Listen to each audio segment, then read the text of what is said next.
hermanos. Estamos una vez más reunidos en esta escuela dominical, domingo 19 de julio del 2020, dándole las gracias al Señor Jesucristo por estar una vez más reunidos y compartiendo juntos en esta escuela dominical. Yo quiero invitarle que por favor en su Biblia busque el libro de Salmos 137 y vamos a leerlo juntos. Gloria a Dios, antifonalmente, hermano. Dice en el nombre del Señor Jesucristo: lamento de los cautivos de Babilonia. Junto a los ríos de Babilonia, allí nos sentábamos y aún llorábamos, acordándonos de Sión. Sobre los sauces en medio de ella, colgamos nuestras arpas, y los que nos habían llevado cautivos nos pedían que cantásemos, y los que nos habían desolado nos pedían con alegría diciendo: cántanos alguno de los cánticos de Sión. ¿Cómo cantaremos cánticos de Jehová en tierra de extraños? Si me olvidare de ti, oh Jerusalén, pierda mi diestra su destreza, mi lengua se pegue a mi paladar. Si de ti no me acordare, si no me enalteciere a Jerusalén como preferente asunto de mi alegría. Oh Jehová, acuérdate contra los hijos de Edom el día de Jerusalén, cuando decían: arrasadla, arrasadla hasta los cimientos, hija de Babilonia la desolada. Bienaventurado el que te diere el pago de lo que tú no hiciste. Dichoso el que tomare y estrellare tus niños contra la peña. Gloria a Dios, aleluya. Gracias, Señor Jesucristo, por tu palabra. Vamos a orar, hermano, y vamos a dejar que la presencia del Señor Jesucristo fluya, y para que el Señor Jesús nos pueda hablar por medio de su palabra. Así que le invito en el nombre de Jesucristo que oremos en este momento y que el Señor nos pueda alimentar con su palabra, que el Señor pueda llenar nuestros corazones en este día, que el Señor traiga un alimento y un rocío fresco hoy a nuestra vida por medio de la enseñanza, porque esta enseñanza nos va a ayudar a crecer, esta enseñanza nos va a edificar. Esta palabra que Dios tiene para usted y para mí es poder de Dios para nuestra alma, para fortalecernos, para crecer, para alimentarnos, para llenarnos y para saciarnos en este día. Abramos nuestro oído, que la presencia del Señor fluya en nuestro corazón, que el Señor llene cada rincón de nuestra alma, que la presencia del Señor venga y nos llene en este día, en el nombre de nuestro Señor Jesucristo. Así, hermano, de esta manera continuamos con los 400 años de silencio y le pedimos a nuestro hermano, el que va a traer la enseñanza, y lo dejamos con él. Que el Señor me le bendiga y nos vemos en otra escuela dominical. Que el Señor Jesucristo les bendiga, hermanos varones.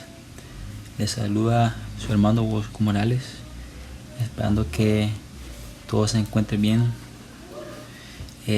Bueno, continuamos con este estudio, el desarrollo político, social, religioso, parte de lo que son los 400 años de silencio. En esta ocasión continuamos con los siguientes movimientos o el desarrollo de ellos: celotes, herodianos y publicanos. Esperando que sea de mucha bendición, que mucha edificación.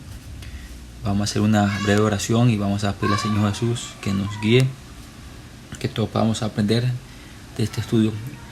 En el nombre de Jesús, Señor, venimos delante de tu presencia, que este estudio pueda ser de mucha bendición para mis hermanos, para todos aquellos que vayan a escuchar o ver este estudio. Seas tú dirigiéndolo, Señor, y hablándonos a cada uno de nosotros, para honra y gloria de tu santo nombre, en el nombre de Jesús. Amén.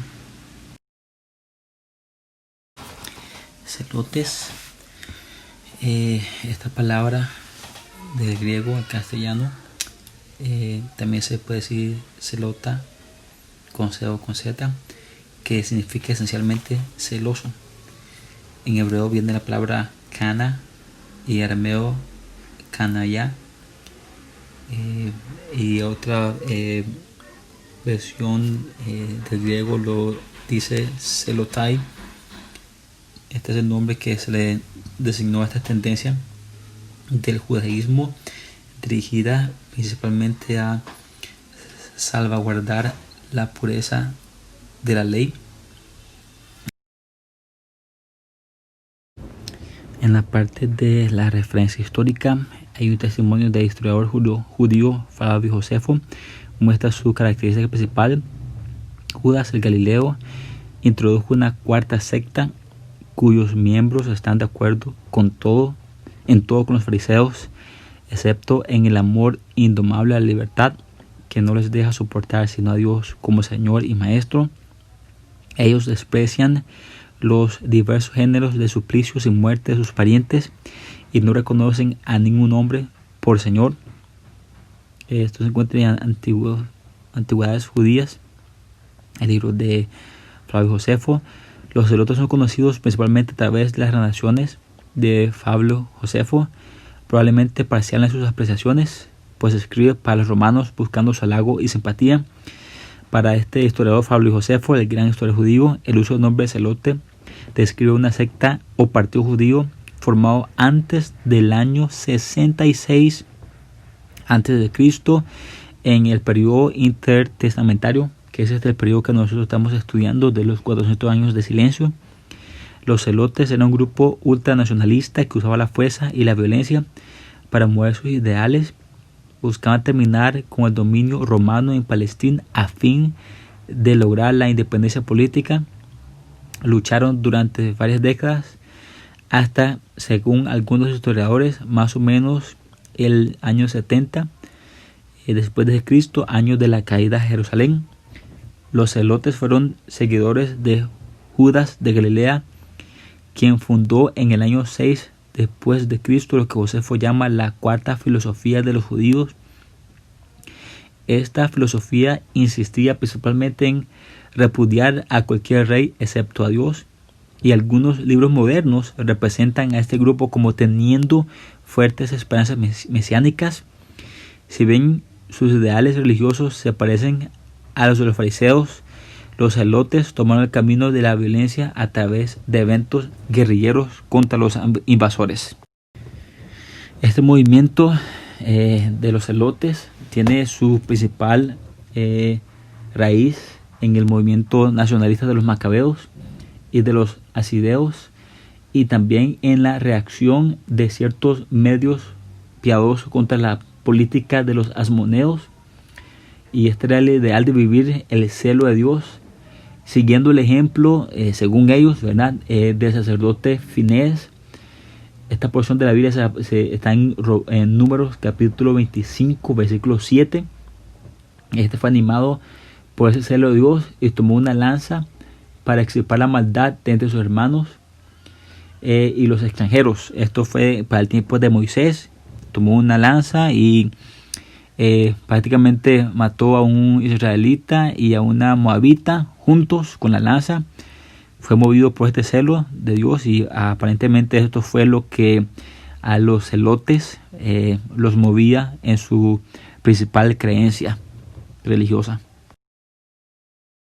Algo interesante que me gustaría leerles es una porción de la Biblia en Hechos capítulo 5 versículos 34-39, hablando un poquito más del origen y del desarrollo de este movimiento que fue guiado por Teudas y Judas el Galileo. Hechos capítulo 5 versículo 34 al 39 dice: en el nombre de Jesús. Entonces, levantándose en el concilio, un fariseo llamado Gamaliel, doctor de la ley, venerado de todo el pueblo, mandó que sacasen fuera por un momento los apóstoles, y luego dijo: varones israelitas, mirad por vosotros lo que vais a hacer respecto a esos hombres, porque antes de estos días se levantó Teudas, diciendo que era alguien. A esta se dio un número como de 400 hombres, pero él fue muerto, y todos los que le obedecían fueron dispersados y reducidos a nada. Después de este se levantó Judas el Galileo, en los días del censo, y llevó en pos de sí a mucho pueblo. Por eso también él y todos los que le obedecían fueron dispersados. Y ahora os digo, apartaos de esos hombres y dejadlos, porque si este consejo o esta obra es de los hombres, se desvanecerá. Mas si es de Dios, no la podéis destruir. No seáis tal vez hallados luchando contra Dios. Interesante esta cita bíblica que habla de la asociación de Teudas y Judas el Galileo acerca de este movimiento de los celotes. Se cree que las rebeliones de los celotes se pueden remontar al tiempo del nacimiento de Jesús, con ocasión del censo de Cirino, o a pocos años después.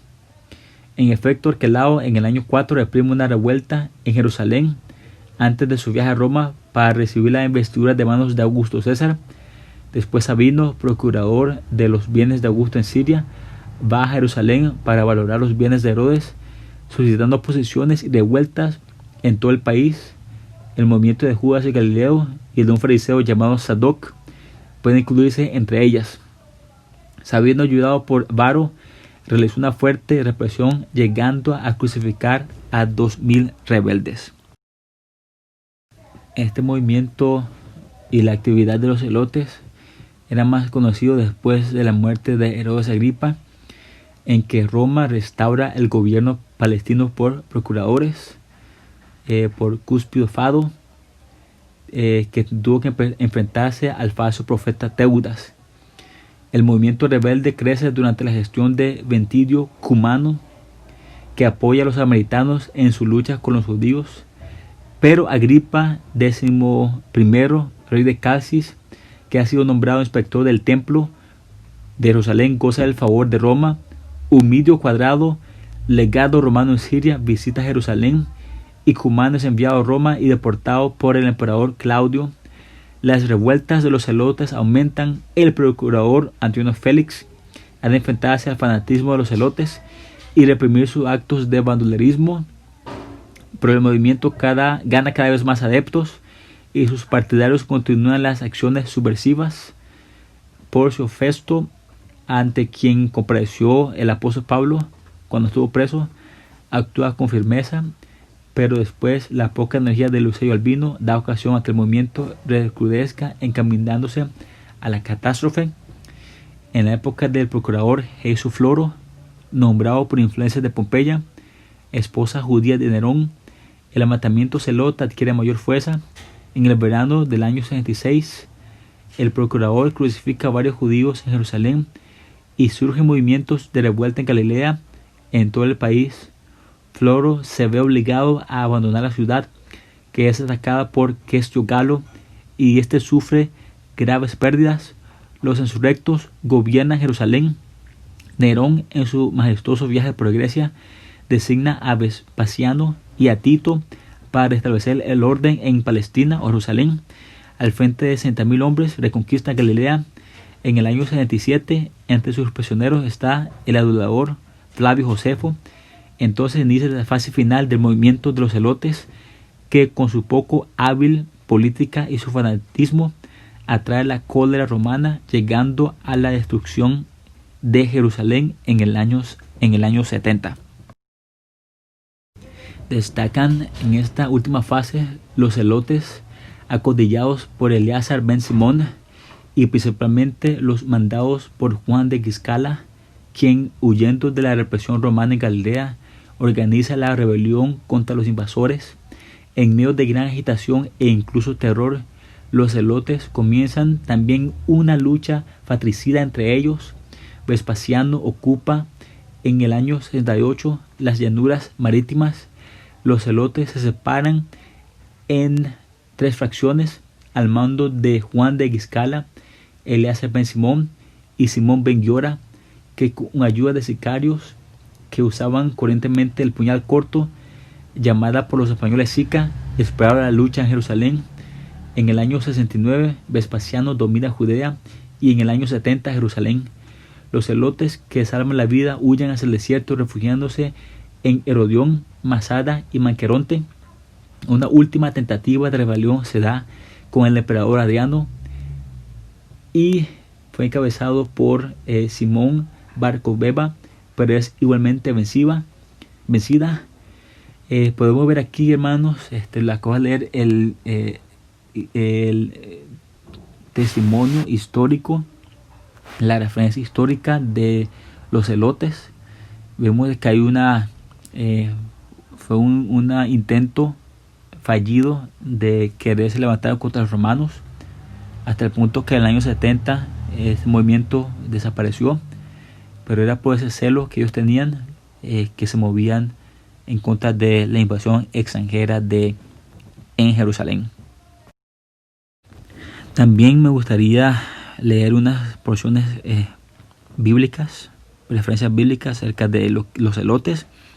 La primera se encuentra en Lucas capítulo 6, versículo 15, en el nombre de Jesús. Mateo y Tomás, Jacobo conocido como Santiago, hijos de Alfeo, y Simón, al que llamaban el celote. Después tenemos Hechos capítulo 1, versículo 13, en el nombre de Jesús.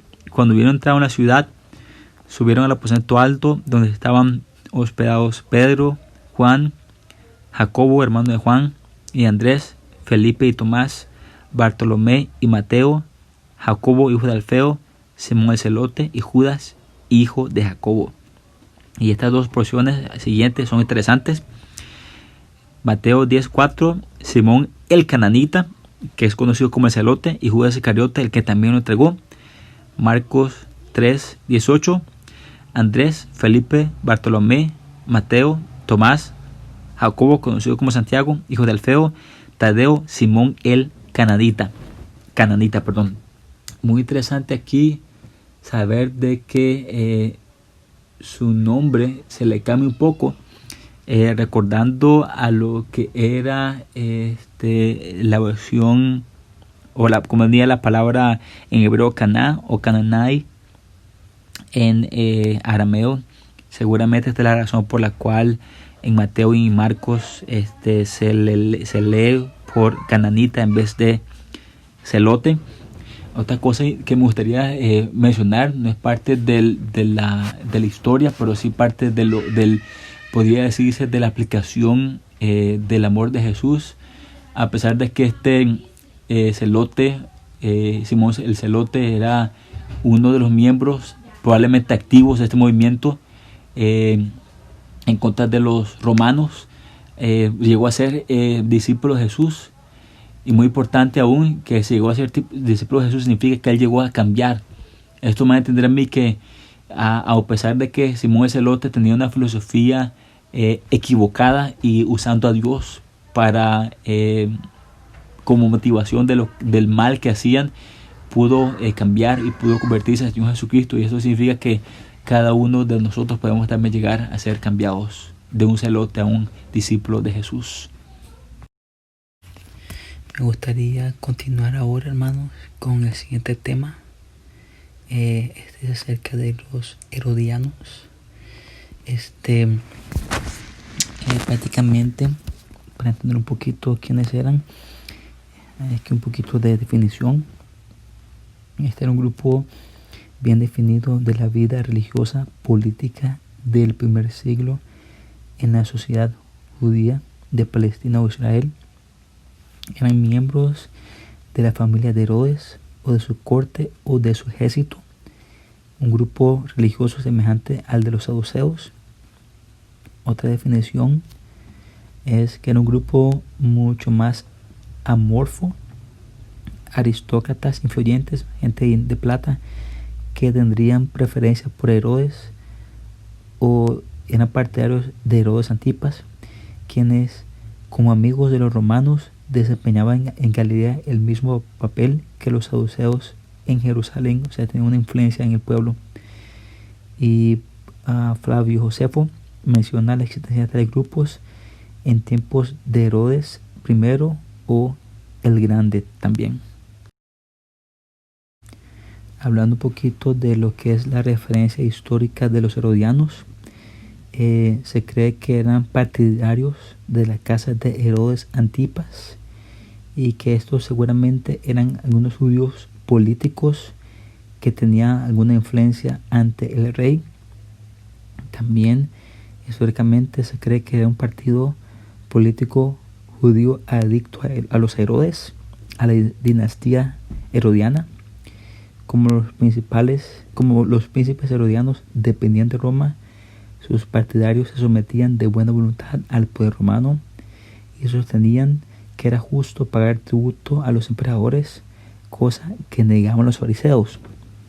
También se dominaron así a los gobernantes posteriores a Herodes, reconocidos por Roma como tetrarcas, que se repartieron el reino desde el año de su muerte 4 a.C. y según su testamento Arquelao quedó con Judea hasta el año 6 después de Cristo, en año que fue destituido y desterrado hasta su muerte en el año 18 después de Cristo. Su reino pasó a ser provincia imperial, gobernada directamente desde Roma por el procurador Poncio Pilato desde el año 26 al año 36 después de Cristo. Herodes Antipas permaneció en Galilea, cuya capital construyó hacia el año 18 en Tiberias, en la costa oeste del lago de Galilea. Y este es el Herodes más citado, Antipas, en el Evangelio. Fue prácticamente el que ejecutó a Juan el Bautista, hablando un poquito más del contexto histórico en el Nuevo Testamento, y despreció a Jesús.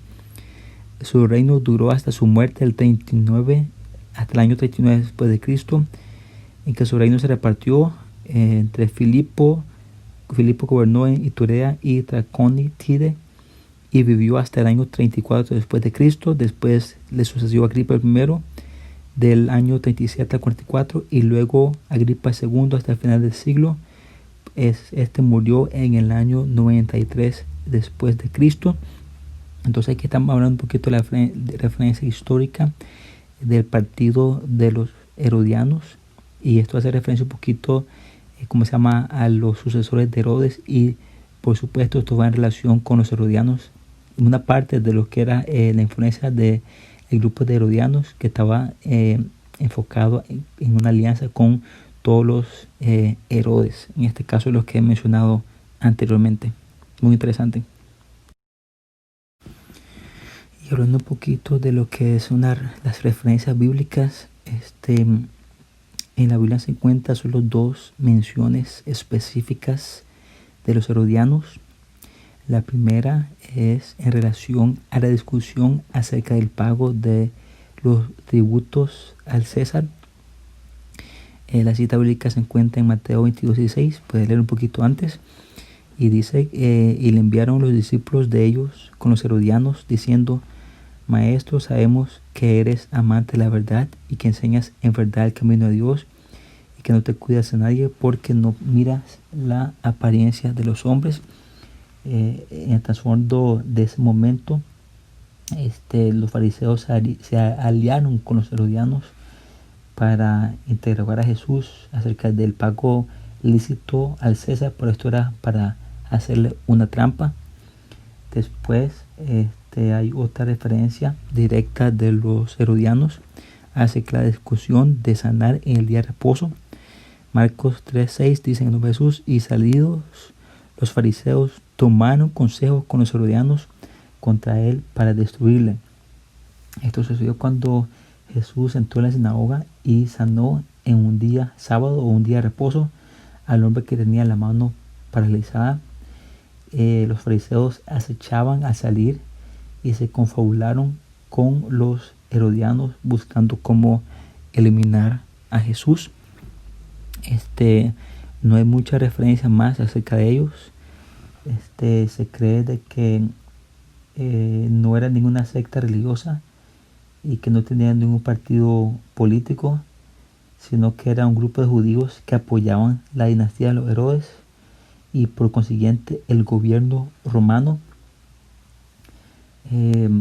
Se menciona, y como acabamos de leer también, de que actuaban como un grupo y siempre tomaron consejos con los fariseos. Y estos también prácticamente tenían una cierta influencia, pero no hay mucha mención de ellos en evangelios hay una teoría interesante que habla acerca de la teoría de W.J. Bennett Jr., que dice que hay un elemento estructural en el Evangelio de Marcos en relación de Jesús con Juan el Bautista. La relación de Juan a Jesús en el Evangelio de Marcos es la del heraldo al Mesías. Marcos identifica a Juan con Elías, el profeta del Mesías. El Hijo del Hombre es identificado con Jesús. Es importante notar que el centro de la aplicación de Juan en Marcos no es la penitencia o la conversión. Se centra en uno que es más poderoso que yo. Lo importante en Marcos, el Evangelio de Marcos, no es la predicación de Juan, sino el destino de Juan y Jesús. De muchas maneras enlaza el destino de estas dos figuras escatológicas. La muerte de Juan, tanto Elías como el Hijo del Hombre están destinados a padecer antes de la inauguración del reino de Dios. Se habla también de las palabras de los viñadores homicidas, donde Juan cumple su destino además de Herodes Antipas. Jesús a manos de Poncio Pilato, aunque instigado por los fariseos, saduceos y otros grupos judíos para matar a Jesús.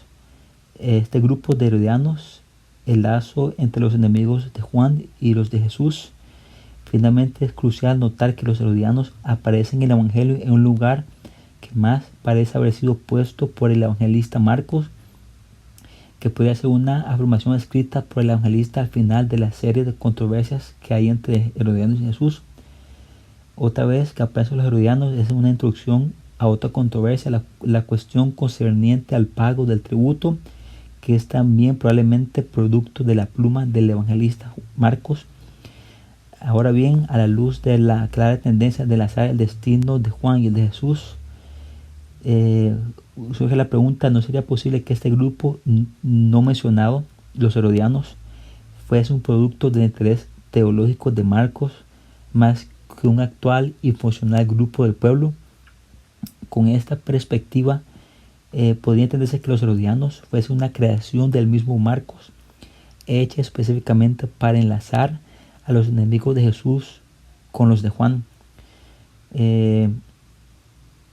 Esta es una teoría histórica presentada por este historiador W.J. Bennett, que menciona que Marcos relaciona los herodianos de alguna manera, como de una manera ficticia, con Jesús y con Juan,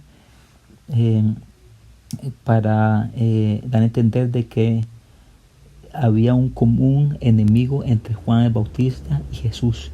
Por eso es una teoría. Amén. Bueno, que el Señor Jesucristo les bendiga, hermanos, varones. Este sería el fin de esta parte. Vamos a continuar con los publicanos y otras enseñanzas más adelante. Que el Señor Jesús les bendiga. Muchas gracias por su atención y espero que esta sea de mucha bendición. Que el Señor les bendiga. Amén.